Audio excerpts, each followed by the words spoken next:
হঠাৎ করে প্ল্যান হয়েছে আজকে বাইরে কোথাও ঘুরতে যাব, কিন্তু আমার মাথায় তেল দেওয়া, তো আমি কোনো রকম করে মাথার চুলটা একটু ভালো করে সেটিং করে নিলাম যাতে ভালো দেখা যায়। এরপরে আমি একটু রেডি হয়ে নিলাম।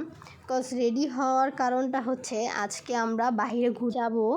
আর আজকে হলো শুক্রবার, বাসায় সবাই, বাবা আছে, ভাই আছে, যেহেতু সবাই বাসায় আছে আজকে, এর জন্য আজকে প্ল্যানটা হলো আমরা বাইরে ঘুরতে যাব, কিছু নাস্তা টাস্তা খাবো আর এরপর ঘুরে টুরে বাসায় চলে আসব। তো বাসা থেকে বের হওয়ার আগেই দেখি কি পরিমাণের বৃষ্টি। ভাই রে ভাই, রেডি হওয়ার পর যদি দেখি এই অবস্থা, মনটা পুরোই ভেঙে গেছে। কি বলবো, আর বলার মতো কোনো ভাষাই নেই, মুডটা পুরোই নষ্ট হয়ে গেছে। তো আর আজকে মনে হচ্ছে না কোথাও ঘুরতে যাওয়া হবে। দেখো, তোমাদের সাথে কথা বলতে বলতে আমি এন্ট্রিটা দিতেই ভুলে গেছি। Hello everyone, welcome to Dia's blog. আশা করি তোমরা সবাই ভালো আছো আর আমি অনেক ভালো আছি।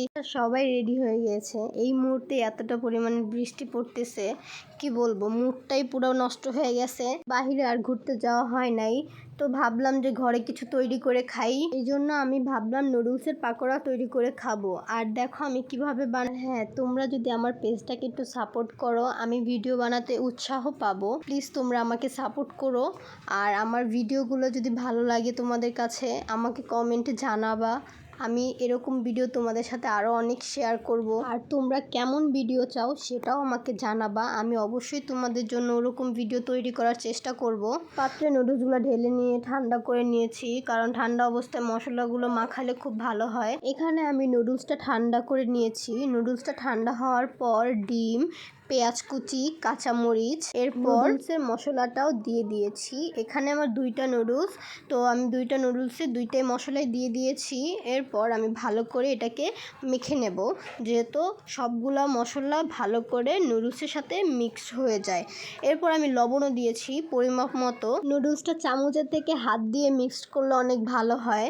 দেখো, চামচ নেওয়ার কারণে আমার ভালো মতো মিক্স হচ্ছিল না, এরপর আমি হাত দিয়েই করেছি। এরপর আমি 1 কাপ ময়দা দিয়েছি। ময়দা দেওয়ার পর আরো ভালো করে একটু হাত দিয়ে মেখেছি। চামচ দিয়ে মাখলে নুডলসটা জমাট বেঁধে থাকে, খুব সুন্দর ভালো মাখা হয় না। নুডলসের পাকোড়াটা পুরো ঘরোয়া পদ্ধতিতে তৈরি করছি। তোমরা দেখো কত সহজভাবে তৈরি করছি। আমি এরকমই খুব সহজভাবে খুব মজাদার জিনিস তৈরি করার চেষ্টা করি।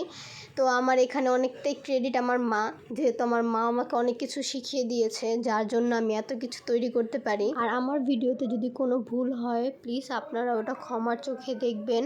আমার ভুল হলে আমাকে জানাবেন, অবশ্যই আমি শুধরে নেওয়ার চেষ্টা করব। এখানে আমি নুডলসের পাকোড়াগুলো ছোট ছোট করে নিয়ে কড়াইতে দিয়ে দিয়েছি। তো এখানে 2টা নুডলসের পাকোড়া আমি তৈরি করছি। আমি এখানে পাকোড়ার সাইজগুলো খুব ছোট ছোট রেখেছি, কারণ পাকোড়া যদি ছোট হয় তাহলেই খেতে মজা লাগে। আর আমার পাকোড়া তৈরি করার নিয়মটা খুব সহজ পদ্ধতিতে, ঘরে যেই যেই উপকরণ থাকে সেগুলো দিয়েই তৈরি করেছি। আর আমি ম্যাক্সিমাম ভিডিওগুলোই দেখাই ঘরে যেই সব উপকরণ থাকে সেগুলো দিয়েই তৈরি করা আমি দেখাই। আর নুডলসের পাকোড়ার কালারটা যখন ব্রাউন আসবে তখনই আমি নামিয়ে নেব। দেখো আমার পাকোড়াগুলো দেখতে কতটা সুন্দর হয়েছে।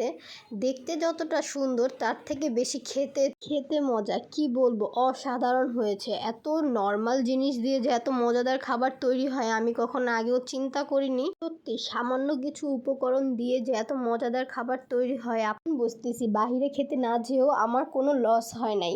আমি বাসায়ও খুব মজাদার খাবার তৈরি করে খেয়েছি। অনেকে এটা খেয়েছে, আবার অনেকেই খায় নাই। যারা খেয়েছে তারা তো জানেই, যারা খায় নাই তারা একবার এটা টেস্ট করে দেখো, খুব মজার। আর দেখো এখনো বৃষ্টি শেষ হয় নাই, এখনো বৃষ্টি পড়তেছে। তো আজকের ব্লগটা এই পর্যন্তই, দেখা হবে নেক্সট কোনো ব্লগে। তোমরা সবাই ভালো